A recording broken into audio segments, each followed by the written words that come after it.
చిన్న వాక్యం క్లుప్తంగా ప్రభు మాతో ఏం మాట్లాడతారో ఎస్కేల్ గ్రంథం 36వ అధ్యాయం 26వ వచనం చదువుదాం. ఎస్కేల్ గ్రంథం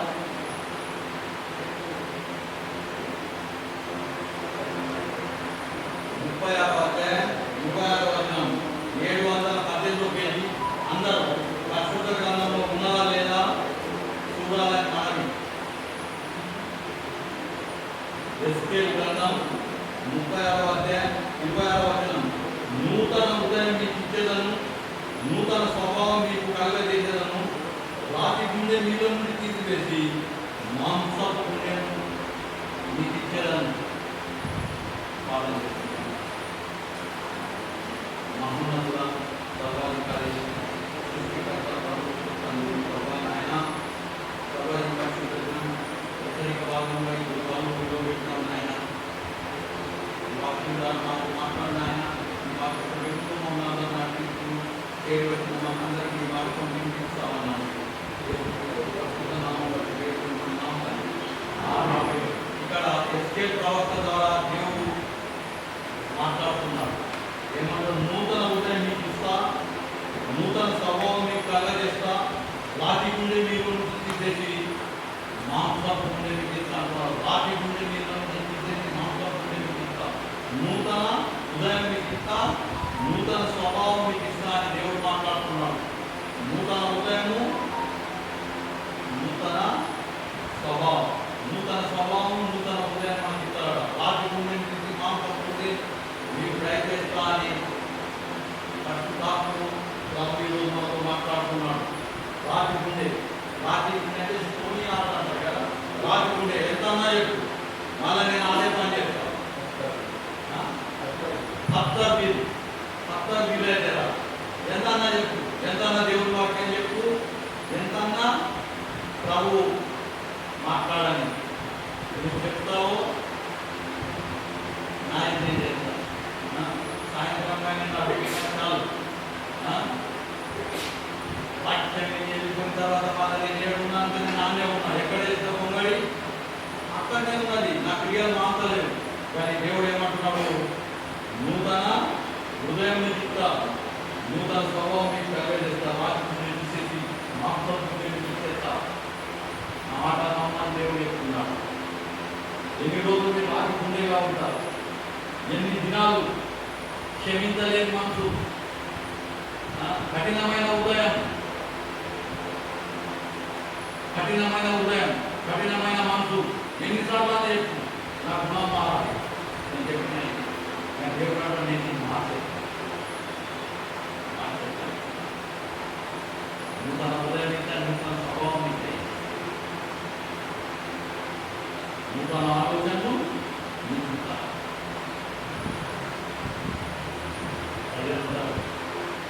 కఠినమైన కఠినమైన దయలేదు, దయగల మనసుగా దేవుడి శక్తి మాట్లాడుతుంది. నూతన ఉదయం, నూతన స్వభావం దేవుని వాక్యం వేదాంతాల కంఠం కంఠం చిన్నం కాగల కట్టి ఉంటుంది. దాన్ని పక్కన పెడతాను పోవమ్మా, పాల్తా ఉంటుంది సైకిల్ మీద అతరాడు. అది తన వ్యక్తి కట్టిని మూడతాడు, తగ్గి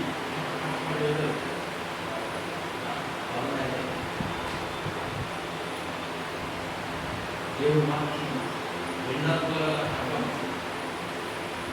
వాక్యం మనకు మాట్లాడతాడు, వాక్యం మనల్ని సంస్కరిస్తుంది, వాక్యం మనల్ని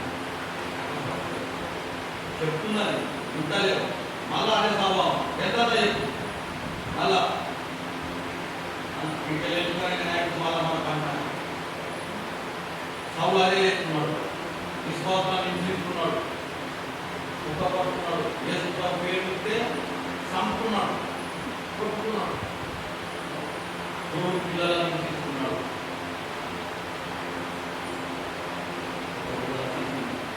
సమస్తు మార్గంలో వెళ్ళిపోతున్నాడు. దేవుడి యొక్క కత్తి పడ్డాడు, దుర్గామిత్ర తీవాడు అందులోనే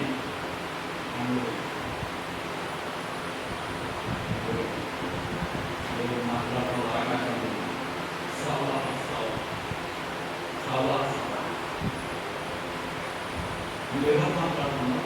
కనుగొనబడి నువ్వెవరు మాట్లాడుతున్నావు? నువ్వు హింసిస్తున్న యేసు ప్రభు మాట్లాడు. నువ్వు హింసిస్తున్న యేసు ప్రభు మాట్లాడు.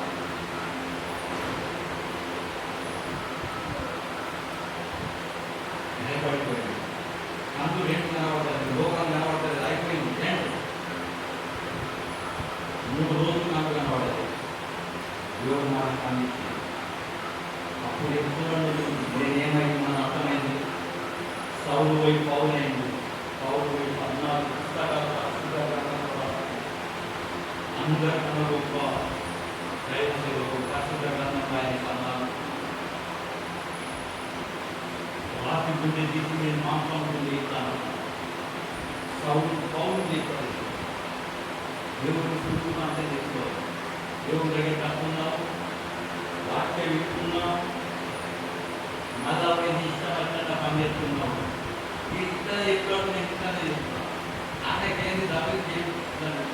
ఆయన ఊరి ఆయన చేస్తున్నాడు, నా ఇంటి నేను చేస్తున్నా, నా పని నేను చేస్తున్నా. అందరితో ఉన్నాను, దేవుడు పట్టినప్పుడు అందరితో నేను ఆలోచన చేస్తున్నా. ఉన్నానంటే ఉన్నాను. ఎప్పుడన్నా సావైందంటే అత్తరు, పెళ్ళి అత్తరు, వాసన చేసేది అత్తరు. అందుకే ఆపుతున్నాడు.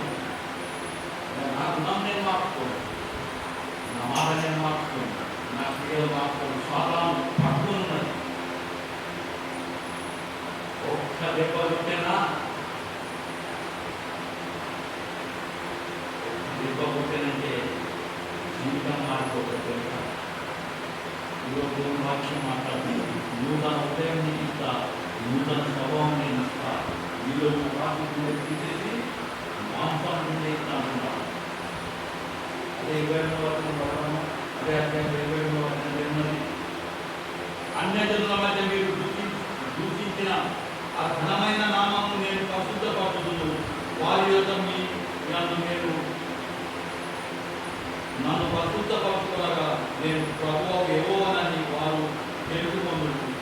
ఇదే ప్రభు అయిన యెహోవా. అన్యజనుల మధ్యలో మిమ్మల్ని నిలువబెడతా, నా వాక్యం ప్రకటించడానికి నిన్ను సిద్ధపరుస్తా. అన్యజనులు మహిమపరుస్తారు. అదే ఒకప్పుడు తాగుబోతుడు, ఒక్కొక్కప్పుడు చెడిపోయిన వాడు, ఇప్పుడు దేవుడికి వాడు చేస్తున్నారు. సౌలు ఒకప్పుడు ఏం చేసిండు? దేవుడి పిల్లలను హింసించిండు. ఆయన తీసుకుపోయి దేవుని సంకీర్తిగా వాడుకుంటారు. మరణానికి సిద్ధమైపోతారు.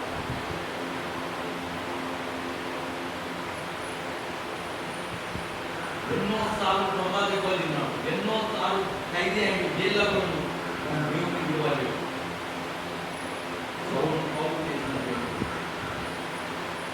ఈరోజు ఆయన వాక్యం మాట్లాడుతున్నాను. నీతో నేను దేవుని వాక్యం ప్రకటిస్తున్నా. నువ్వు దేవునికి తిరగబడుతున్నావు కదా, నీ దేవుడిగా నిర్ణయపడత 10వ వాక్యం 9వ వచనం ఏమంటాడు? హృదయం అన్నిటికన్నా ఘోరమైన వ్యాధి కలదు, దాన్ని ఎవరు గ్రహించగలరు? దేవుడు మాత్రమే గ్రహిస్తాడు. కూకున్న మనం అందరం దేవుని వాక్యం వింటున్నాము, కానీ నీ హృదయంలో ఏం జరుగుతున్నదో నాకు తెలియదు. నేను వాక్యం చెప్తున్నా, మీరు వింటున్నారు, మీరు వింటున్నారు, నేను వాక్యం చెప్తున్నా, మీ హృదయంలో ఏం జరుగుతుందో నాకు తెలియదు. కానీ దేవుడికి తెలుసు మీ హృదయంలో ఏం జరుగుతుందో. దేవుడికి అదంతా తెలుసు మన హృదయంలో ఏం జరుగుతుందో. ఏం జరుగుతుందో అని అంతా తెలుసు. ఒక కుమారుడు తల్లి మాట అయితలేడు, ఇచ్చాల వీటికి వింటున్నాడు. ఎప్పుడు ఆమె పాలన చేస్తున్నాడు. పాలన చేసి ఒక రోజు ఆమె యొక్క జీవితం ముగింపు కట్టింది. మాతా పక్కలో ఉన్నది. కుమారుడు లేడు, ఇష్టపడినంత తిరుగుతున్నాడు. ఆమె చనిపోలేదు. ఆ కుమారుడు పక్కన వచ్చింది. కుమారుడు పక్కన వచ్చి తల్లి పెట్టుకున్నాడు. ఆకించాడు. తల్లి Goodbye, my son. I will meet you at heaven. పరలోకంలో నాకు కలుసుకుంటాను నా కుమారుడా. ఉన్నప్పుడు శక్తి ఇవ్వలేదు, ఇప్పుడు నాటి సమయం వచ్చింది, నేను వెళ్ళిపోతున్నా. పరలోకంలో నేను నీకు కలుసుకుంటాను.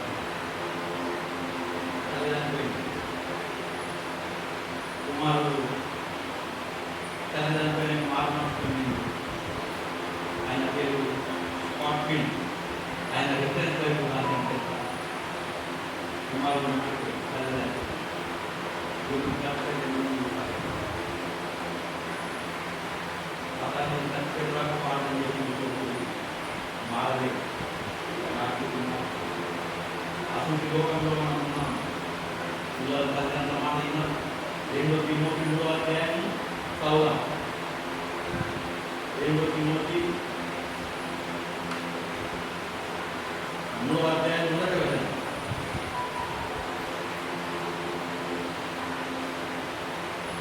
అంత్య దినంలో అపాయకరమైన కాలం వస్తుందని తెలుసుకో. ఏడాదిగా మనుషులు స్వార్థప్రియులు, ధనాపేక్షలు, లింగజ్ఞానాలు, అహంకారులు, దూషకులు, కలితాంతలు, అజేయులు, కృతజ్ఞత లేని వారు, అపవిత్రులు, అనురాగరహితులు, అతిదేశీయులు, అపవాదకులు, అతిదేశీయులు, క్రూరులు, సత్యదేశులు, రోగులు, మూర్ఖులు, గర్వాంతులు, దేవుని కంటే సుఖంలో ఎక్కువ ప్రేమించేవారు. అది భక్తి గలవారైంది, దేవుని యొక్క శక్తిగా ఆశ్రయించని వారైంది, మిక్కి వారికి విముఖత ఉండమని అవును తిమోతికి చెప్తున్నాడు. అంత్య దినంలో అపాయకరమైన కాలం వస్తున్నాయి. దేవుని మర్చిపోయేవారు ఉంటారు. అద్భుతం నుంచి నువ్వు విముఖుడవై ఉండాలి. దేవుని వాక్యం పౌలు తిమోతికి చెప్తున్నాడు.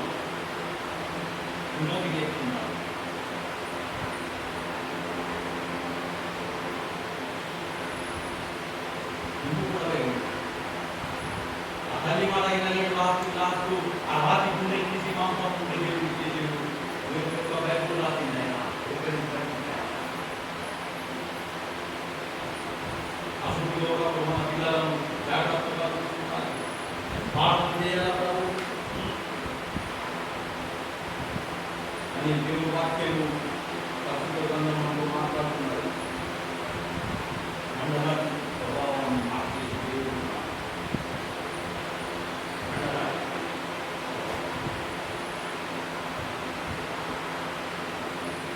పత్రిక 8వ అధ్యాయం 10వ వచనం. పత్రిక 8వ అధ్యాయం 10వ వచనం.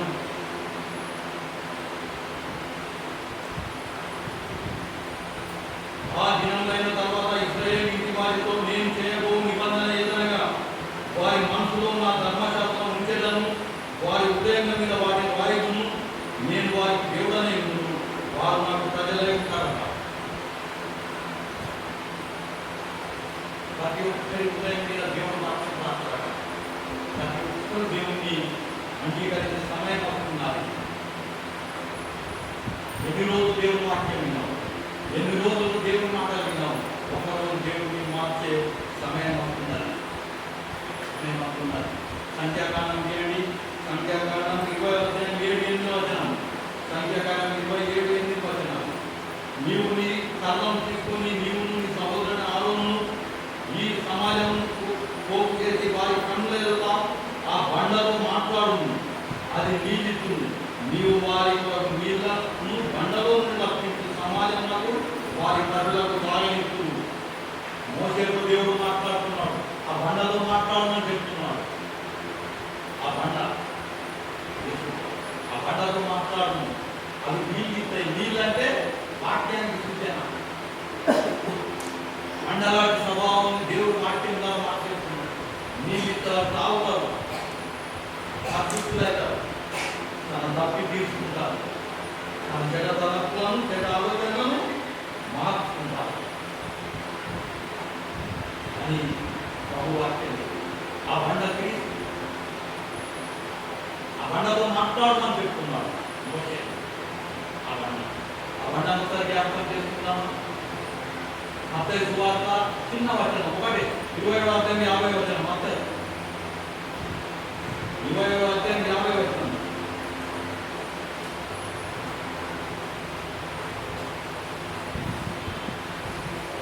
చిన్న వచనం. యేసు మరలా బిగ్గరగా కేక వేసి ప్రాణం విడిచాడు. యేసు బిగ్గరగా కేక వేసి తన ప్రాణము విడిచాడు. శిలువ మీద బిగ్గరగా కేక వేసి తన ప్రాణం విడిచింది. ఏమైపోయింది తెలుసా? ఏమైపోయింది? యేసు బిగ్గరగా కేక వేసి తన ప్రాణం విడిచినాక ఏమైంది మనకందరికి తెలుసు. పెద్ద భూకంపం కలిగింది. సమాధులు తెరవబడ్డాయి, బండలు బద్దలైపోయింది, దేవాలయ తెర పైనుండి కిందికి చిరిగిపోయింది. అందరు పారిపోయారు. అండ బద్దలైపోయింది. అండలు బద్దలైందని రాసుకుంటారు కింద రాసుకుంటారు.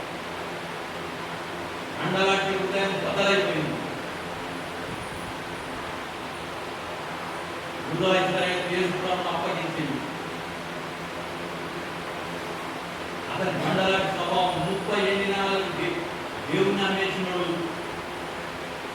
మండలాంటి హృదయం పగిలిపోయింది. నీతిమంతుని అప్పగించిందని ఏడుకున్నాను. ఆఖరికి ఆ పుస్తకాలను 1 వరకు ఊహించుకుంటూ మండలాంటి హృదయం దేవుని 30 నెలలు అమ్మేసినప్పుడు ఊహించుకోవాల్సి నీతిమంతుని అప్పగించాను. మండలాంటి హృదయం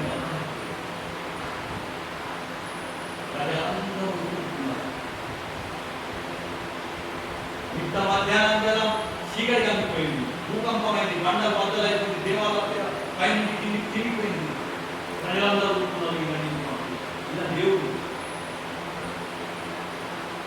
ఎవరైతే దేవుడిని అప్పగించిన వాళ్ళు చచ్చిపోతున్నారు, పశ్చాత్తాపడుతున్నారు. అప్పటి నుంచి ఇప్పటిదాకా లోకమంతా దేవుడిని ఆరాధిస్తున్నారు. ఆదివారం రాగానే ప్రతి ఒక్కరు దేవుడి మందిరం కట్టుకున్నారు, దేవుడిని ఆరాధిస్తున్నారు. మండలాడుతున్నాయి దేవుడిని అనుకున్నారని కలిగిస్తున్నారు. ఈరోజు ఇలా వాక్యం విన్నాను. నేను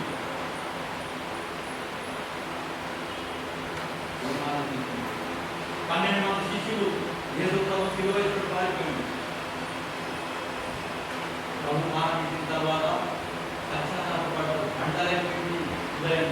12 మంది శిష్యులు 12 దేశాలకు కూడా దేవుడు వాక్యం చెప్పుకుంటూ హతసాక్షులైపోయింది. సోమ నగరాన్ని అందరూ దేవుడి గురించి ప్రయత్నపడ్డారు. ఎన్నిసార్లు వింటున్నాం దేవుడు, ఎన్నిసార్లు దేవుడు మాట వింటున్నాం, మళ్ళా ఇంటికి వెళ్తున్నాం. ఒక్కసారి పట్టుకుంటున్నాం. ప్రభావ ఈ దేవుడు వాక్యం వింటున్నా, ఇంటికి వెళ్ళిన మళ్ళా నా గుణం అదే, నా స్వభావం అదే. ప్రభు అన్నాడు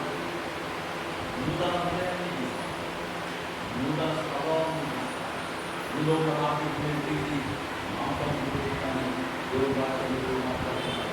వాక్య రక్షణ చేద్దాం. ఆమోద గ్రంథం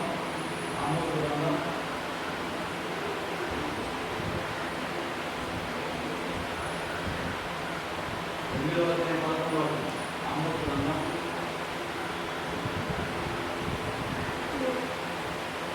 8వ అధ్యాయం 11వ వచనం. రాబో దినములందు దేశంలో నేను క్షేమం పుట్టించును, అది అన్నపానం లేకపోవడం చేత కాదు క్షేమం కాక ఏవో మాటం వినకపోవడం వల్ల కాదు క్షేమం ఉండును. ఇదే యెహోవా యొక్క వాక్యం. ఆమోస్ ప్రవక్త ద్వారా రాబో దినములలో దేశంలో నేను క్షేమం కలగజేస్తాను.